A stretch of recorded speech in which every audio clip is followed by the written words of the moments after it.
Les dinosaures, les mammouths et l'homme de Néandertal comptent parmi les stars de l'histoire de l'évolution. Autrefois nombreux, ils ont fini par disparaître complètement. Mais ils ne sont pas les seuls. Plus de 99,9% des espèces qui ont vécu sur Terre se sont éteintes.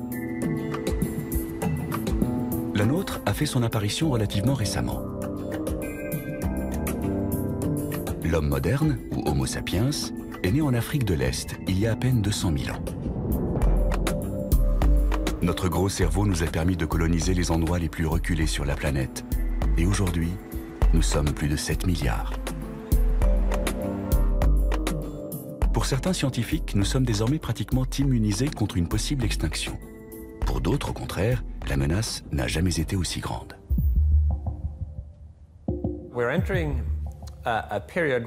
Nous entrons dans une période où le degré de risque est nettement plus élevé qu'avant. Il y a une probabilité réelle pour que l'histoire de l'humanité prenne fin au cours de ce siècle.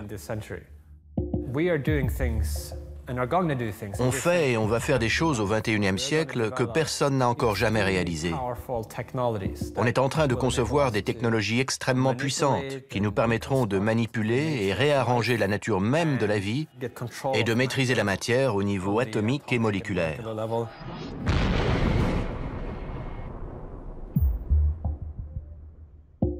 Nul ne peut dire si l'humanité est au début de son voyage ou bientôt à son terme. Et cette incertitude a donné naissance à un genre spécifique dans la culture populaire. Aujourd'hui, les scientifiques eux-mêmes s'intéressent aux catastrophes susceptibles de provoquer la disparition de notre espèce. Pendant la majeure partie de l'histoire de l'humanité, on a été relativement impuissant face aux risques existentiels. Mais aujourd'hui, les avancées scientifiques nous permettent de comprendre certains dangers que nous devrons affronter.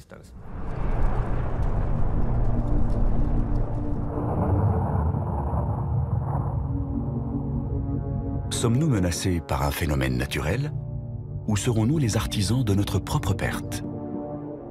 Et quel est le risque qu'une extinction massive ait lieu au XXIe siècle? Ce sont autant de questions auxquelles nous allons tenter de répondre.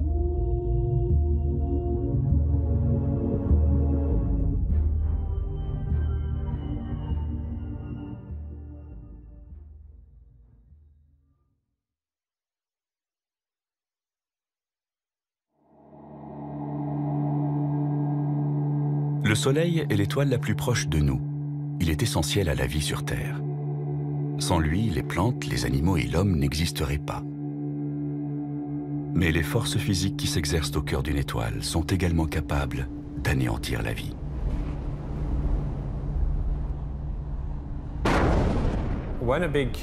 Quand une étoile massive explose, ça fait des dégâts.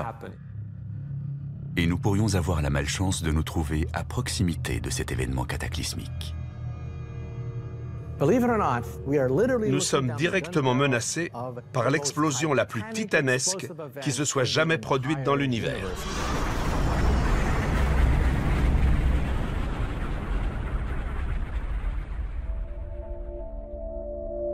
Le 19 mars 2008, satellites et télescopes ont enregistré un phénomène extrêmement distant, sans précédent dans l'histoire de l'astronomie. Ça a été l'explosion la plus puissante qu'on ait jamais vue. La plupart des objets célestes aussi lointains sont complètement invisibles, même avec les meilleurs télescopes. Mais ce sursaut gamma a été d'une telle violence. L'énergie dégagée était telle qu'elle a été visible à une distance de 7,5 milliards d'années-lumière. C'est remarquable. Les télescopes ont détecté la phase finale du cycle de vie d'une étoile géante. Une supernova assez massive pour engendrer ce qu'on appelle un sursaut gamma. Voilà une étoile massive. Quand elle s'effondre sur elle-même pour donner naissance à un trou noir, elle émet le long de son axe de rotation des particules de très haute énergie à une vitesse proche de celle de la lumière. Elles jaillissent de la surface de l'étoile en deux jets opposés, le sursaut gamma. Si un sursaut gamma devait se produire près de la Terre, les conséquences seraient catastrophiques. Si le rayonnement touchait la Terre, il détruirait la couche d'ozone. Les rayons UV arriveraient alors jusqu'à la surface de la planète, mettant toutes les formes de vie en danger. Notre planète a connu au moins 5 grands épisodes d'extinction massive. L'un d'eux s'est produit il y a 450 millions d'années. Plus de 50% de toutes les espèces animales ont été anéanties. Pour certains scientifiques, les radiations cosmiques néfastes d'un sursaut gamma auraient joué un rôle dans cet événement.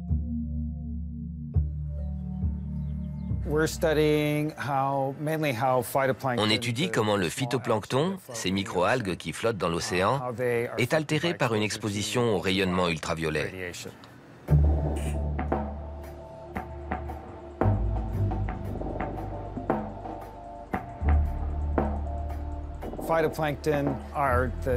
Le phytoplancton constitue le premier maillon de la chaîne alimentaire marine. Toutes les espèces marines en sont tributaires. On espère découvrir si sa réaction à une augmentation du niveau des UV pourrait être assez grave pour entraîner une extinction de masse. L'étude n'est pas terminée, mais elle montre déjà qu'une augmentation du rayonnement ultraviolet peut avoir des répercussions dévastatrices sur le plancton. Nos premiers travaux portaient sur une espèce de phytoplancton océanique, Synechococcus. On a constaté qu'il réagissait très fortement aux UV. La photosynthèse devient impossible. Si c'est bien un sursaut gamma qui a dévasté la Terre il y a 450 millions d'années, cela pourrait se reproduire. Les astronomes ont découvert une étoile dont le cycle de vie touche à sa fin et qui risque à tout moment de provoquer un énorme sursaut gamma. Voici le système binaire appelé WR104. Comparé à l'étoile dont la mort a été observée en 2008, il est tout proche de nous à seulement 7000 années-lumière. Or, les astronomes savent désormais que son axe de rotation est presque aligné sur la position de la Terre. Ce sont deux étoiles qui orbitent l'une autour de l'autre, comme ça. Leur plan orbital se trouve presque parfaitement dans le plan du ciel. Ça veut dire que l'axe de rotation de l'étoile qui va exploser pointe à peu de choses près dans notre direction. Si WR104 envoyait un jet de rayonnement gamma vers la Terre, le contre-coup pour notre planète serait dramatique. Le temps qu'elles arrivent jusqu'à nous, les radiations seront très atténuées, mais suffisantes pour provoquer des dégâts dans la haute atmosphère. Elles détruiront au moins la couche d'ozone. Or, sans la couche d'ozone, nous serions exposés à des niveaux dangereux de rayons ultraviolets. De plus, l'accumulation de composés azotés déclencherait des pluies acides. Les récoltes diminueraient, la chaîne alimentaire serait peu à peu perturbée et la vie marine s'éteindrait. Une fois la chaîne alimentaire terrestre paralysée, c'est toute la vie qui commencerait à disparaître.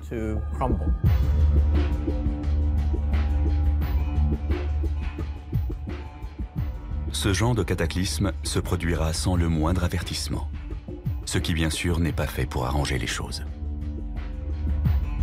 WR104 se trouve à une distance de 7 à 8000 années-lumière de la Terre. Ça veut dire qu'elle a peut-être déjà explosé il y a 7 à 8000 ans. Autrement dit, demain, pendant que vous serez en train de faire tranquillement votre lessive, vous verrez soudain apparaître une boule de feu dans le ciel. Dans le principe, c'est possible. Mais dans ce scénario, un sursaut gamma n'est pas le seul danger. Si une étoile proche explosait, le trou noir qui se formerait alors poserait un problème bien plus grave encore. Un trou noir est l'objet le plus monstrueux et le plus extraordinaire dans tout l'univers. Tout ce qui essaie d'en sortir est immédiatement réaspiré dedans. Les chercheurs connaissent depuis longtemps l'existence des trous noirs supermassifs qui forment le noyau central des galaxies. Notre propre système solaire orbite autour de l'un d'eux, mais hors de sa gravité à 27 000 années-lumière. Pourtant, le trou noir découvert il y a une dizaine d'années a surpris la communauté scientifique. En 2001, on observait le ciel quand quelque chose est passé devant les étoiles. Il y a eu une distorsion de la lumière qu'elles émettaient, signe qu'un objet invisible passait devant elles. On a cherché et on a fini par comprendre « Ouh là, c'est un trou noir errant ». Les trous noirs ne sont pas statiques. Ils peuvent se promener dans toute la galaxie. On a compris la nature de cette nouvelle menace, car ils sont complètement imprévisibles.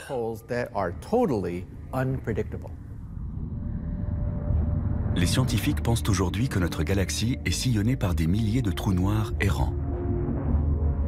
Ces vestiges de supernovae ont été éjectés dans toutes les directions à travers la Voie lactée. Certains se frappent de plein fouet et sont déviés dans une autre direction. C'est ce qui a dû se passer. À la suite d'une collision, celui-ci s'est retrouvé en orbite autour de la Voie lactée. Si un trou noir devait traverser notre système solaire, nous serions directement menacés. Si un trou noir s'approche de nous, on le saura par l'observation de nos planètes externes qui se mettront à osciller sur leur orbite.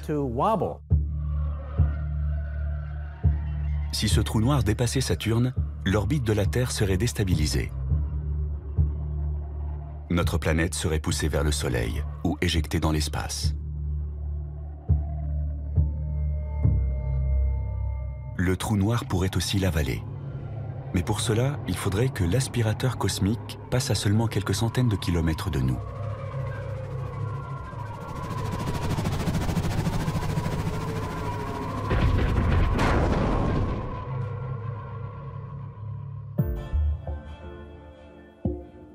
Le risque que nous soyons touchés par un sursaut gamma au cours de ce siècle est infime. 1 sur 10 millions. Celui d'une rencontre malheureuse avec un trou noir est encore plus faible. Ça fait partie des dangers naturels. On sait au moins une chose, ils sont extrêmement rares. Ce serait vraiment jouer de malchance si un sursaut nous frappait dans les 100 prochaines années. Cela explique que la mort d'une étoile soit en 10e position dans notre liste des pires scénarios catastrophes.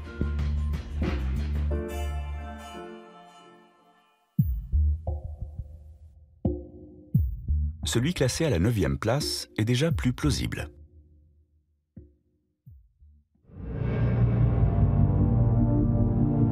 Personne ne l'a remarqué quand il a foncé vers nous il y a quelques années et est passé à 1/3 de la distance qui sépare la Terre de la Lune.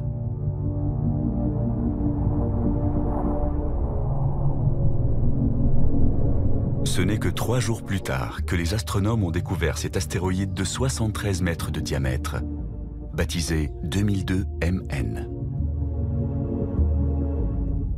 Il aurait suffi que son orbite soit légèrement différente pour qu'il heurte la Terre et réduise en champ de ruines une ville de la taille de Stockholm. N'ayant pas pu être prévenus à l'avance, les habitants auraient été décimés.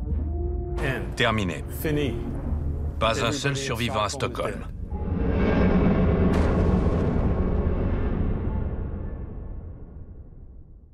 On vit au beau milieu d'un stand de tir. Il y a en permanence un tas d'objets qui passent à toute allure à côté de nous sans qu'on les voie. Si on pouvait les éclairer la nuit, on n'arriverait pas à le croire.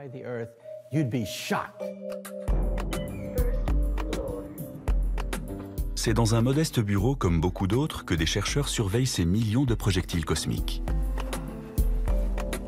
Voilà, mon bureau est là. Voilà un schéma de la position actuelle de certains astéroïdes potentiellement dangereux. Si on affiche leur orbite, on voit tout de suite qu'il y a du souci à se faire. Tous les matins, Paul Chodas consulte ses mails. Cette simple tâche donnerait à beaucoup l'envie de retourner se coucher. Car un logiciel automatisé envoie directement à sa messagerie toutes les informations concernant les astéroïdes découverts récemment qui pourraient entrer en collision avec la Terre. Là, par exemple, on a un objet nouveau qui présente un risque de collision avec la Terre en 2071, avec une probabilité de 3 sur 1 million. Il a été découvert cette nuit. Tous les jours, il y a du nouveau. Un impact imprévu entre la Terre et un objet de la taille de 2002 MN n'a malheureusement rien d'invraisemblable.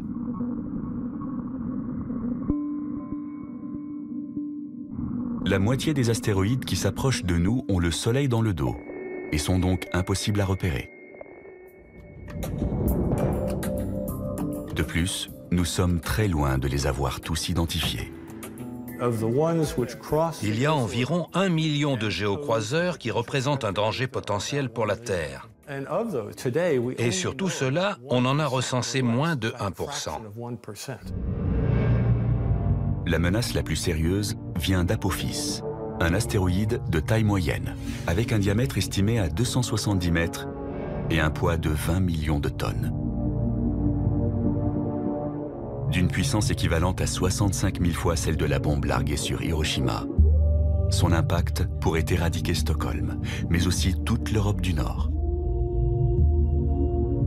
Alors notez bien dans votre agenda le vendredi 13 avril 2029. Car c'est à cette date qu'Apophis frôlera la Terre, à une altitude de seulement 29 000 km, ce qui est plus bas que certains satellites artificiels. On voit bien que son orbite est à peu près sûre. Il ne heurtera pas la Terre. En revanche, il pourrait passer par ce trou de serrure-là. Ce trou de serrure gravitationnel ne fait que 600 mètres de large. Si Apophis y passe en 2029, son orbite sera modifiée, mais les scientifiques sont incapables de calculer exactement dans quelle mesure. Or, il y a un petit risque pour que cette nouvelle orbite le place sur une trajectoire de collision avec la Terre 7 ans plus tard.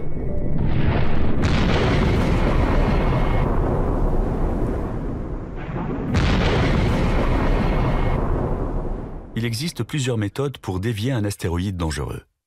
À condition d'avoir assez de temps, la plus efficace serait d'utiliser un remorqueur spatial. Il se mettrait en vol stationnaire devant l'objet, comme un hélicoptère, et le remorquerait en se servant de l'attraction sans le toucher. Pour le ralentir, il faudrait simplement que l'engin se place derrière, suffisamment près, et ça ralentirait l'objet. Et faire accélérer ou ralentir l'objet permettrait de le faire dévier sur une trajectoire voulue. Rusty Schweighardt a été un des astronautes du programme Apollo de la NASA. Aujourd'hui, il participe à l'élaboration d'une stratégie mondiale pour tenter de faire face à cette menace venue du ciel. On pourrait croire que l'Agence spatiale européenne ou la NASA aux États-Unis se sont fixés pour mission de protéger la Terre d'une collision avec un astéroïde. C'est faux. Il n'y a pas eu le moindre essai dans ce sens, ni les travaux d'analyse nécessaires parce que personne ne se sent responsable.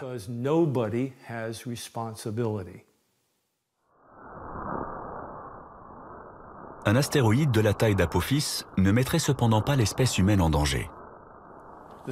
Les petits astéroïdes ne risquent pas d'anéantir l'humanité. Ils détruiront une ville, une région ou un État, c'est tout. Ce sont les objets dont le diamètre est supérieur à 2 km qui provoqueront une catastrophe à l'échelle planétaire.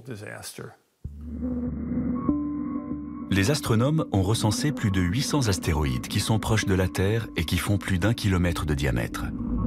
Ils sont convaincus qu'il y en a peut-être une centaine d'autres à découvrir.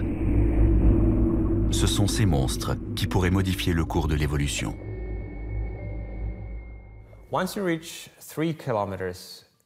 Un objet de 3 km de diamètre représente une menace très grave, un risque de voir l'humanité disparaître. Et au-delà de 10 km de diamètre, il est à peu près certain que l'humanité disparaîtra. L'astéroïde, qui, il y a 65 millions d'années, a anéanti 75% de toutes les formes de vie sur notre planète, notamment les dinosaures, faisait une dizaine de kilomètres de diamètre. Sa collision avec la Terre a eu pour conséquence d'ouvrir la voie aux petits mammifères dont nous descendons. Mais rien ne dit que nous ferons partie des espèces survivantes si ce scénario se reproduit. Il y aurait d'abord un choc colossal. Ensuite, l'impact d'un astéroïde de grande taille projetterait dans l'atmosphère des quantités de suie et d'aérosols qui absorberaient la lumière du Soleil. La planète connaîtrait alors une longue période d'obscurité et de température négative. Ce sont probablement ces changements climatiques qui anéantiraient les derniers survivants humains. En voilà un beau, JU-39. À toi de jouer. Selon toute probabilité, aucun gros astéroïde ne se trouvera sur une trajectoire de collision avec la Terre dans un avenir proche. La véritable menace pour l'humanité vient d'ailleurs. Le danger ne vient pas des astéroïdes parce qu'on sait les repérer. Ils tournent autour du Soleil sur une orbite très périodique. Le danger, ce sont les comètes. La bonne nouvelle, c'est qu'elles sont moins nombreuses que les astéroïdes. La mauvaise, c'est qu'elles se déplacent 2 fois plus vite et qu'elles sont énormes. Certaines sont aussi grosses que Pluton. On sait aujourd'hui que Pluton n'est pas une planète à proprement parler. C'est une comète surdimensionnée. Au-delà de l'orbite de Pluton, il y a d'autres objets similaires tout aussi gros. Et la très mauvaise nouvelle, c'est qu'il est impossible de repérer la plupart des comètes, même les plus grandes. Imaginons le pire. Une comète effectue un premier passage autour du Soleil. Donc, elle n'a pas encore de queue et elle est totalement invisible. Puis, à mesure qu'elle tourne autour du Soleil, on voit apparaître une queue gigantesque dans la direction opposée au Soleil.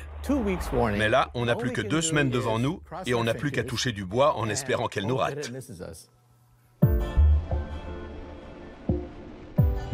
Un astéroïde de 3 km de diamètre ou une comète d'1 km de diamètre pourrait donc en théorie anéantir l'humanité. Mais la probabilité pour que l'un ou l'autre fonce sur nous au cours de ce siècle est faible. 1 sur 20 000. C'est pour cela que la menace d'une collision avec un objet céleste est classée à la 9e place dans notre liste.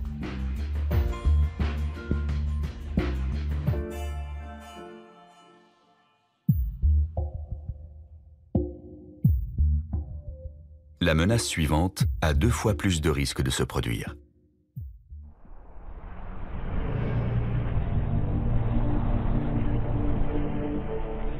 Quand les entrailles de la Terre se réveillent, il n'est jamais bon d'être à proximité. Une éruption volcanique est l'événement le plus destructeur qui puisse se produire sur Terre aujourd'hui. Les volcans les plus dangereux sont si grands qu'on peut ne pas se rendre compte qu'on est pile dessus. La plupart des visiteurs ne savent pas qu'ils se trouvent sur un des plus grands volcans en activité du monde. Quand un supervolcan se réveille, c'est toute la vie sur Terre qui est en danger. L'éruption d'un supervolcan est peut-être le type de cataclysme qui, par le passé, a déjà failli provoquer l'extinction de l'espèce humaine.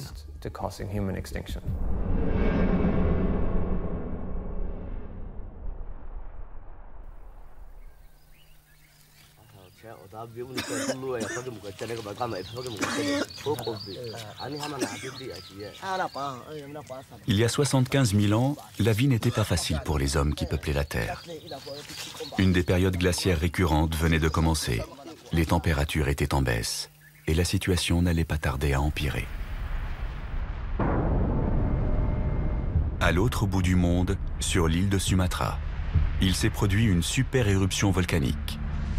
Le Toba a rejeté dans l'atmosphère plusieurs milliers de kilomètres cubes de magma et de dioxyde de soufre. Nos ancêtres en Afrique de l'Est ont sans doute vu le ciel s'assombrir, peu à peu. La lumière du soleil était certainement très voilée, le ciel était presque complètement couvert. La température mondiale a chuté, devenant négative au niveau de l'équateur. D'après les scientifiques, l'hiver volcanique causé par l'éruption du Toba a duré au moins 5 ans et a failli entraîner la disparition totale de l'humanité.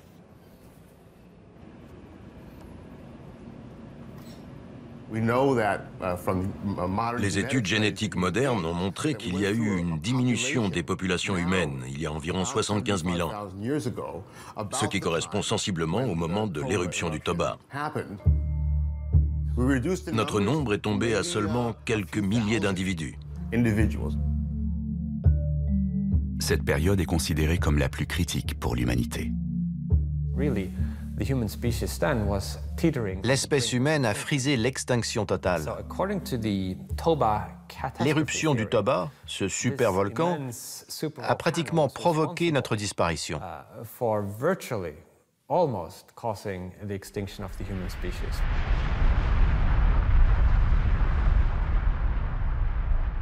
Mais des éruptions aussi violentes n'appartiennent pas au passé. On a recensé une dizaine de supervolcans encore en activité aujourd'hui. En ce qui concerne les supervolcans, la question n'est pas de savoir s'il y aura une nouvelle éruption, mais quand elle aura lieu. Le numéro 1 sur la liste des volcans qui pourraient faire d'immenses dégâts se trouve en fait sur un des sites les plus visités au monde.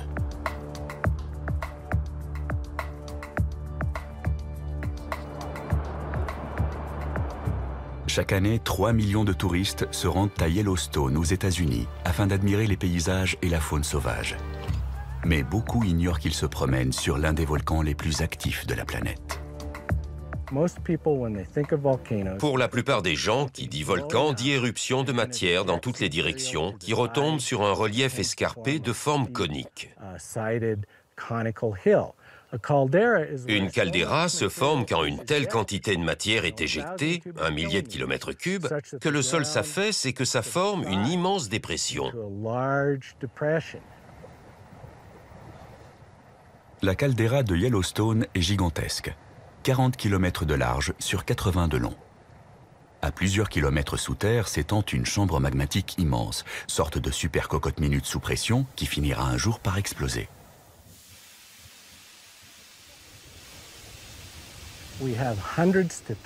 Il y a des centaines, voire des milliers de séismes par an. Il y a des geysers, des sources chaudes, des mares de boue et des fumerolles. Il y a aussi des zones de plusieurs centaines de kilomètres carrés qui se soulèvent, puis redescendent lentement, comme si le volcan respirait. Par exemple, celle qui se trouve devant nous s'est surélevée de 12 cm entre 1996 et 2004. De toute évidence, la chambre magmatique située sous le parc est très active. Reste à savoir quand se produira la prochaine éruption. Y aura-t-il des éruptions à Yellowstone? Oui, ça ne fait aucun doute. Y a-t-il déjà des essaims sismiques? Oui. Des déformations du sol? Oui. Pourquoi n'est-ce pas le signe d'une éruption imminente? Parce que ça touche différentes zones. Et ce n'est pas causé par des mouvements du magma en un point précis. Malheureusement, ces propos rassurants ne sont que des conjectures, car les géologues savent très peu de choses sur le comportement d'un supervolcan avant une éruption. On n'a aucune expérience d'éruption volcanique de cette ampleur. Dans le cas qui nous intéresse, on ignore si ça arrivera dans une semaine, 1 an, 1000 ans ou 10 000 ans. On est incapable de prédire la date de la prochaine super-éruption à Yellowstone. On sait cependant que ce supervolcan s'est toujours réveillé avec une ponctualité étonnante. Il a un cycle éruptif très régulier, à peu près tous les 600 000 ans.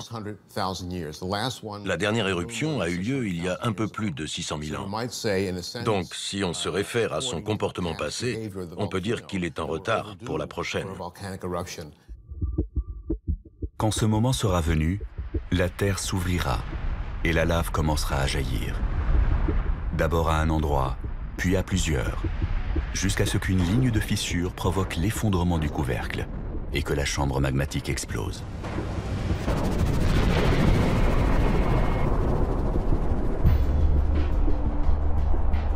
Au cours de certains types d'éruptions, un nuage immense se forme.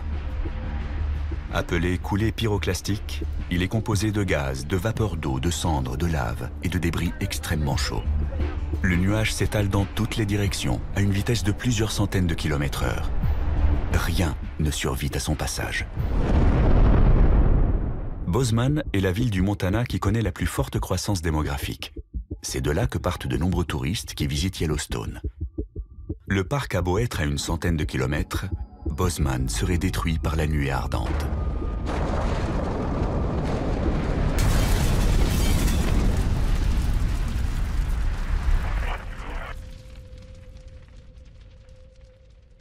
Le nuage, chargé des particules les plus fines, atteindrait une altitude de 25 000 mètres et s'étendrait lentement dans toute l'atmosphère. La conséquence principale serait d'ordre climatique. En imaginant le pire, il y aurait peut-être 5 ou 6 années pendant lesquelles la période de croissance serait diminuée, voire réduite à néant.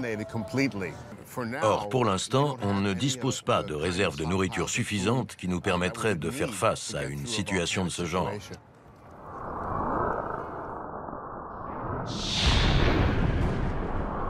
Un géocroiseur pourrait être dévié et une guerre nucléaire mondiale pourrait être évitée grâce à la diplomatie. Mais il serait impossible d'arrêter l'éruption d'un supervolcan. Il n'existe pas de méthode mécanique pour soulager la pression au cœur d'un volcan. On peut percer un millier de trous de mine ou recouvrir Yellowstone d'une couche de 3 km d'épaisseur de ciment ou de béton armé. La nature gagnera toujours. On ne peut pas empêcher une éruption de ce type. Mais on peut prendre des précautions. Par exemple, en construisant des abris avec des réserves d'eau et de nourriture suffisantes pour que les gens puissent tenir 10 ans ou plus, le temps que la situation s'améliore à la surface. Le risque d'une super éruption au cours des décennies à venir est faible, de 0,1 à 0,2%. Espérons simplement que les survivants seront assez nombreux pour faire renaître la civilisation. Depuis que la Terre existe, les éruptions de supervolcans ont été 2 fois plus nombreuses qu'une collision avec un astéroïde ou une comète. C'est pour cela que cette menace occupe la 8e place dans notre liste.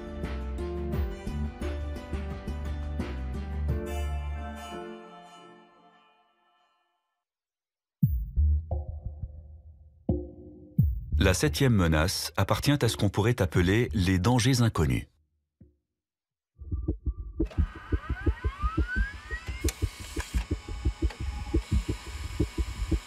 Une nuit d'août 1977, peu avant minuit, le radiotélescope de l'Université d'État de l'Ohio a capté un signal étonnant.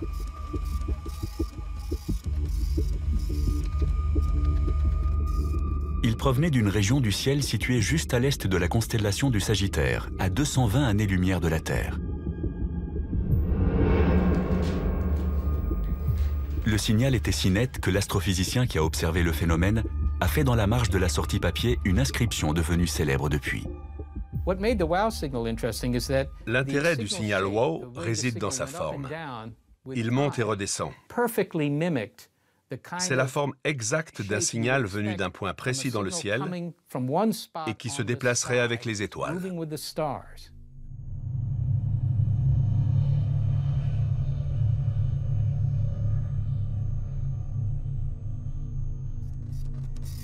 Depuis que nous traquons des formes de vie extraterrestres intelligentes, le signal WOW est le seul qui n'a jamais pu être expliqué. Ce n'est ni un phénomène cosmique naturel, ni un signal d'origine humaine. On ne sait absolument pas ce que c'est. On ne l'a plus jamais entendu.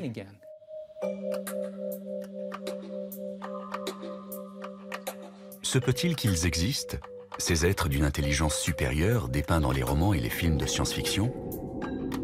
Leurs intentions sont parfois pacifiques, mais la plupart du temps, ils ne nous veulent pas du bien.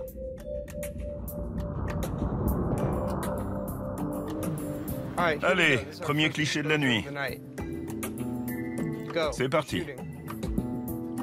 Personne ne peut dire si la vie existe sur d'autres planètes.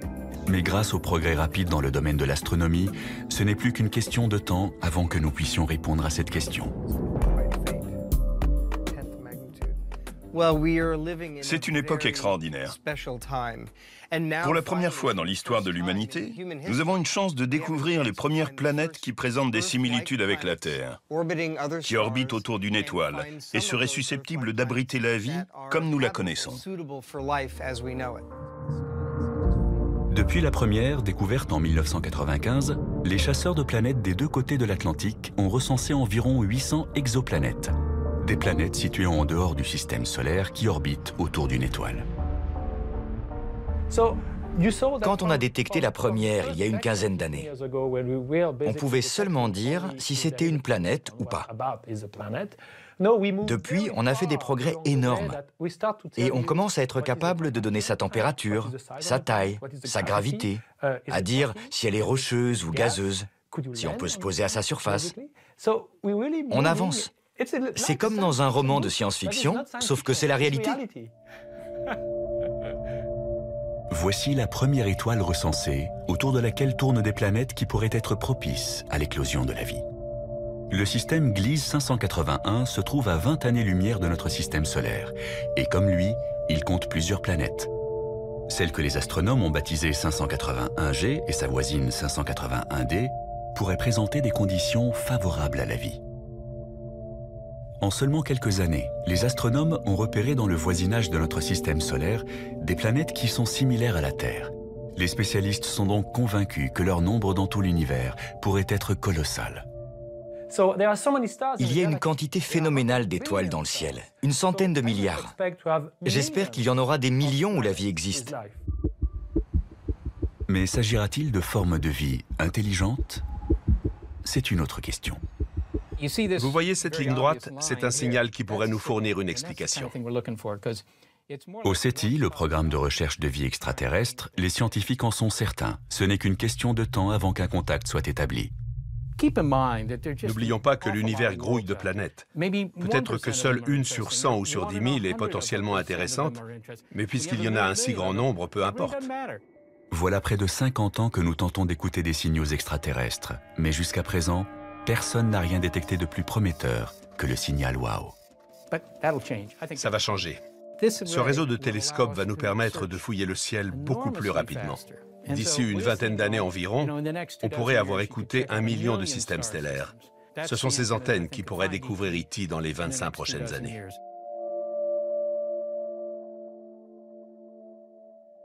Mais ces extraterrestres pourraient-ils représenter un danger?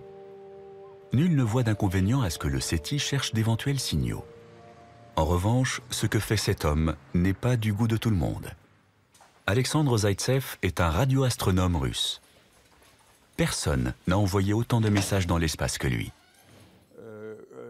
Le dernier a été émis en 2008 en direction du système Gliese 581.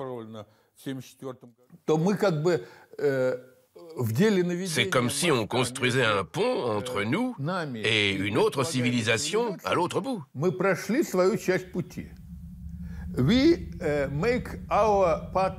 On fait notre part du boulot. À eux de faire le leur. Pourront-ils décoder notre message? Le comprendront-ils? S'il existe dans le système Gliese 581 des êtres vivants capables de recevoir ce message quand il arrivera, au printemps 2028, ils apprendront beaucoup de choses sur nous. Ce message contient entre autres une liste des ressources naturelles de la Terre, comme les minéraux et les métaux, une carte qui montre l'alignement des continents, ainsi qu'un guide du génome humain.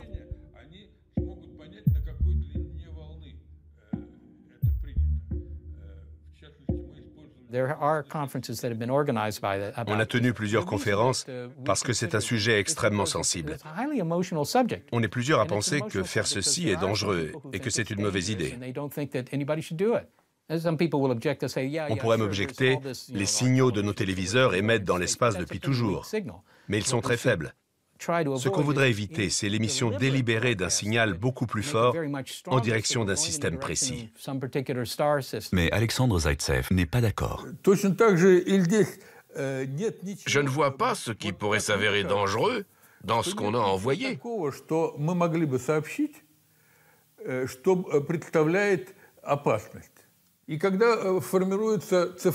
Toutes les émissions numériques transmettent des informations connues dans tout l'univers.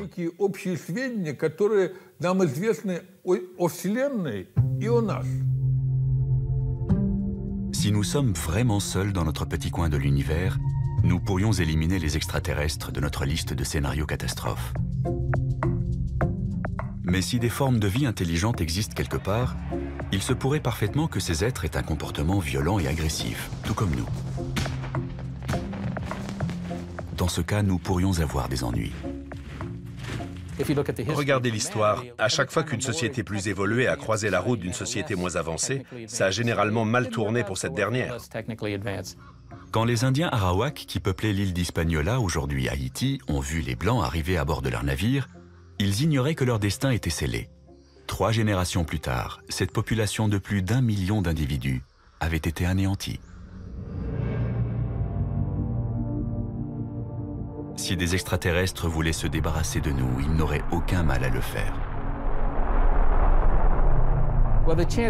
Statistiquement, il y a peu de chances pour qu'ils n'aient que 500 ans d'avance sur nous. Il est plus probable qu'ils aient des milliers, voire 1 million d'années d'avance sur nous. Si des agresseurs éventuels voulaient faire le maximum de dégâts, il leur suffirait d'observer la Terre de nuit pour savoir quelle cible viser.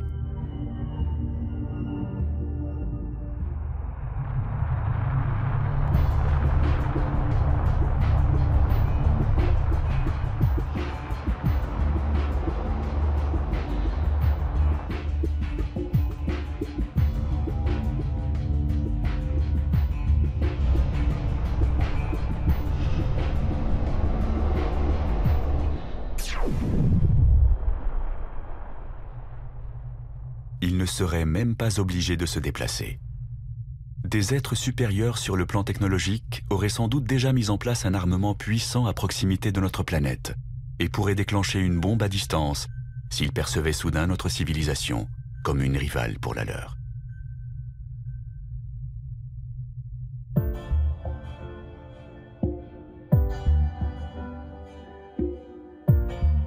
Il y a quelques siècles à peine, les hommes ignoraient tout de la menace posée par les astéroïdes et les supernovées.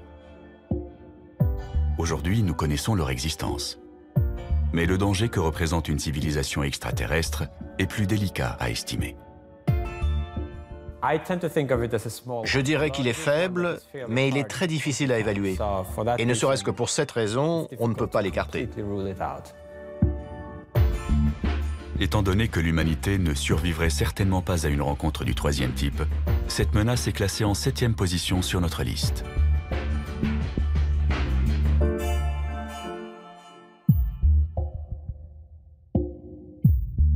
Contrairement au précédent, le scénario suivant n'est pas nouveau.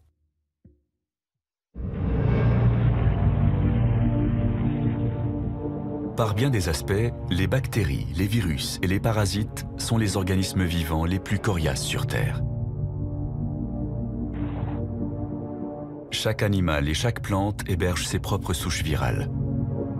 La coexistence entre l'hôte et son compagnon microscopique est souvent pacifique, mais pas toujours. Parmi les risques de catastrophes planétaires, une pandémie naturelle figure assez haut dans la liste.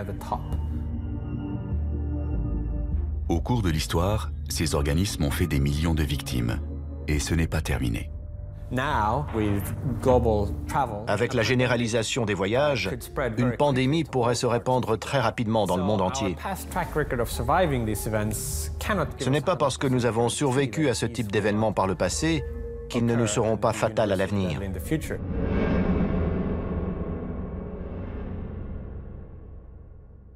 The people of San Francisco celebrate. You've seen the signs they carry. Kaiser Wilhelm. 1918. Partout dans le monde, on fête la fin de la Première Guerre mondiale, comme ici sur Market Street à San Francisco. La victoire des Alliés met un terme à 4 années de cauchemar. Pourtant, un nouvel ennemi est en embuscade. Un ennemi bien plus meurtrier que les obus ou les gaz toxiques. Sur ces images, on remarque que certains portent des masques. Baptisée grippe espagnole, une pandémie se propage comme une traînée de poudre. Près de la moitié de la population mondiale est touchée et 80 millions de personnes en meurent. Dans tous les cimetières britanniques, on trouve des tombes datant de 1918. Le bilan final de la pandémie mondiale a été bien supérieur au bilan de la Première Guerre.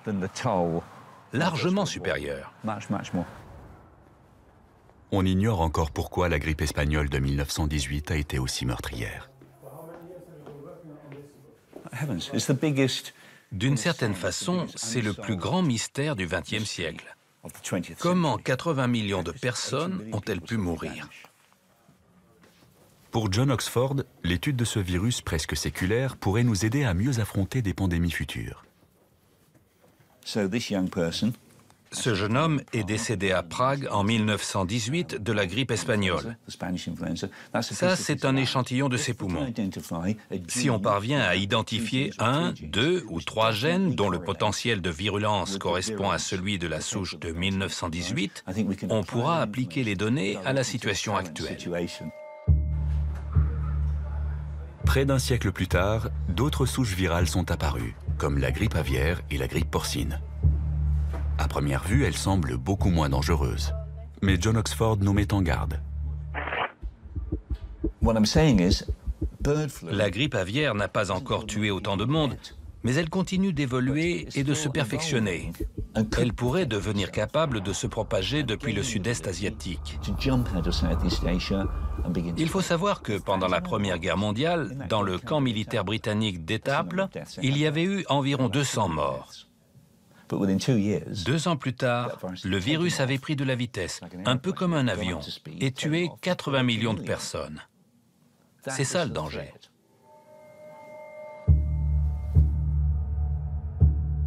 Un virus pénètre dans nos cellules et commence à se répliquer en utilisant les ressources des cellules. Les plus dangereux sont les virus à ARN. Dépourvus de mécanismes de correction des erreurs, ils présentent un taux de mutation élevé. La plupart de ces mutations ne sont pas viables, mais certaines survivent et se propagent.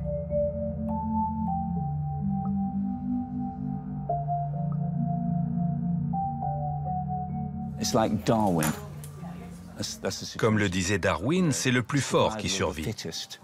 Un virus lâche un grand nombre de mutants dans la nature pour être sûr qu'il y en aura un qui résistera. Le caïd de la bande, le plus virulent. C'est celui-ci qui se propage. Les choses se gâtent quand un virus à ARN hébergé par un animal contamine l'homme. Des souches différentes peuvent se combiner pour créer une souche nouvelle, qui prend le système immunitaire complètement au dépourvu. Il y a un siècle, c'est ainsi que le VIH est passé du singe à l'homme.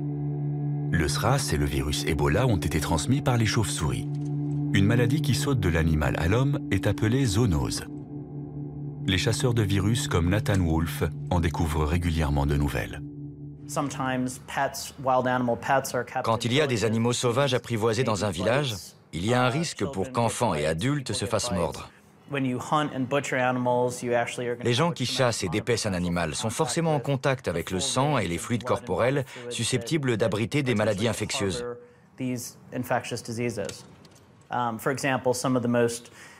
C'est comme ça qu'on a fait une découverte essentielle concernant la transmission des rétrovirus appartenant à la même famille que le VIH. On a isolé des souches humaines qu'on n'avait jamais vues avant. Malheureusement, ce n'est peut-être que le début. Ce qu'on a découvert jusqu'à présent n'est que la partie émergée de l'iceberg. La population humaine vient juste d'entrer dans une phase nouvelle. Avec le développement du transport aérien, le monde entier est devenu un petit village.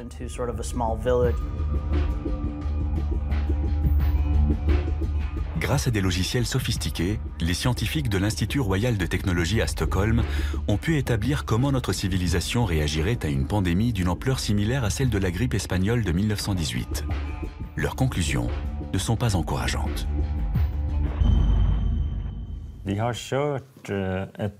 On a fait de nombreuses simulations de ce scénario avec nos logiciels et la progression est spectaculaire. Imaginons qu'une personne contaminée en Asie du Sud-Est rentre à Stockholm. Au moment où l'avion atterrit à l'aéroport d'Arlanda, 5 personnes, dont le porteur de la maladie, seront contaminées. Ensuite, la contagion se propagera dans tout le pays extrêmement rapidement. Le virus contamine les foyers et les lieux de travail, mais plus particulièrement les endroits publics très fréquentés. Mettre au point un vaccin et pouvoir en assurer la distribution à temps est quasiment impossible. Les répercussions se font sentir au bout de 2 mois. La 8e semaine, 100 000 personnes sont atteintes. La 9e, 300 000. Puis les chiffres grimpent en flèche jusqu'à ce que toute la population soit contaminée ou décède. Les résultats de cette simulation sont effrayants. Près de 7 millions de Suédois sont touchés par la maladie. Un demi-million de personnes en meurent. Si on assistait aujourd'hui à l'émergence d'un nouveau virus, notre système de santé publique s'effondrerait. On serait confronté à des problèmes absurdes, comme le nombre de morts à enterrer en une semaine. À l'échelle mondiale, 70% de la population serait contaminée et 1 milliard d'êtres humains mourraient.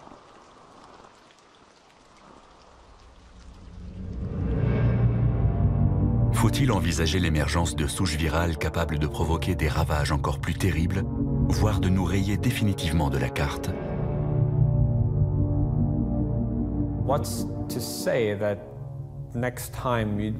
Imaginons que la prochaine fois apparaisse un virus qui combine la virulence et le taux de létalité du virus Ebola, la transmissibilité de la grippe et la période d'incubation du VIH.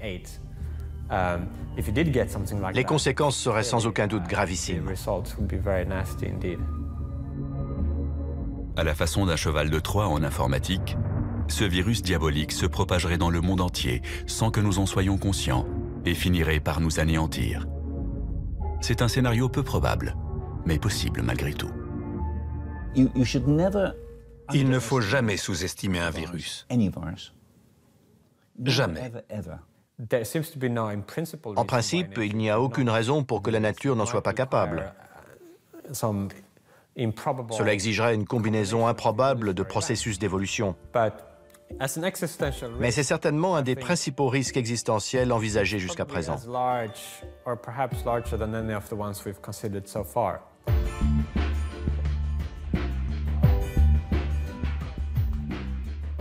Voilà pourquoi la menace que représentent les micro-organismes est en 6e position sur notre liste.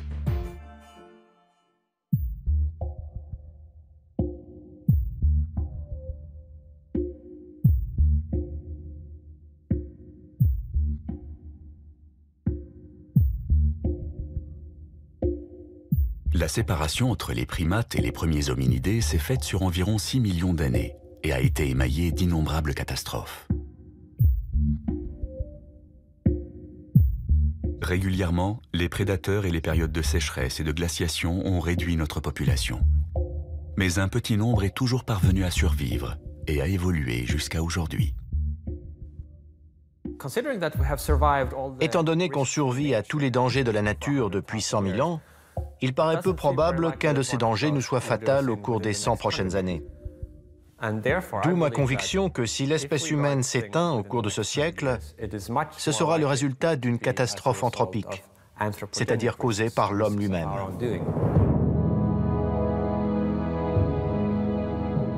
Le deuxième volet de ce documentaire nous emmènera à Pripyat, véritable fenêtre sur ce que serait le monde sans l'espèce humaine.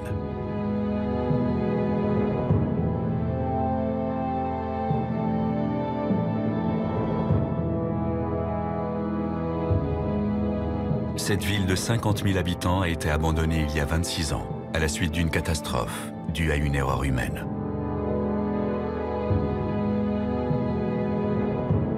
Le taux de radioactivité est encore si élevé que personne ne pourra revenir s'y installer avant des siècles. Mais pourrions-nous faire pire et provoquer un cataclysme d'une telle ampleur qu'il anéantirait l'humanité ?